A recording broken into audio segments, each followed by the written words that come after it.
દક્ષિણ કોરિયામાં મુઆન એરપોર્ટ પાસે પક્ષીઓ સાથે વિમાન અથડાતા દુર્ઘટના બની 179 લોકોના મોત.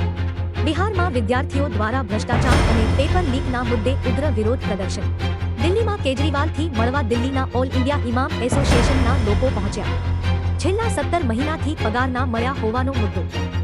છતાં પણ આજે અરવિંદ કેજરીવાલ દ્વારા સમય ના પાઠવવામાં આવતા ઇમામ એસોસિએશન દ્વારા ધરણા કરવાની માંગ ઉપાડવામાં આવી છે.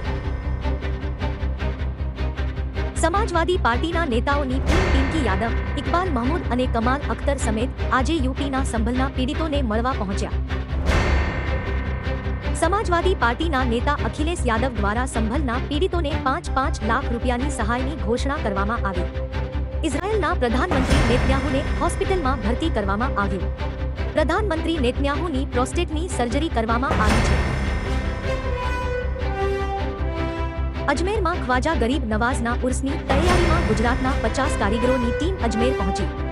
ગયાસુદ્દીન કાદરીની દેખરેખ હેઠળ આ કારીગરોની ટીમ દરગાહની જાળીઓની સફાઈનું કાર્ય કરશે. અજમેર શરીફમાં ઉર્સ નિમિત્તે દરગાહની દેગોના ઉર્સ દરમિયાન દેખરેખ માટેની બોલી લગાવવામાં આવી. આ બોલી દરગાહ અંજુમન કમિટી દ્વારા લગાવવામાં આવે છે. 2 કરોડ 68 લાખ રૂપિયાની બોલી લગાવવામાં આવી. આવનાર 31 ડિસેમ્બરને ધ્યાનમાં લઈ ગુજરાત પોલીસ દ્વારા દરેક જગ્યાએ ચેકિંગ અને સુરક્ષાના ચુસ્ત બંદોબસ્ત ગોઠવવામાં આવે. જુદા જુદા સ્થળોએ ચેકપોસ્ટ બનાવી અને વાહન ચેકિંગ કરવાની શરૂઆત કરવામાં આવી.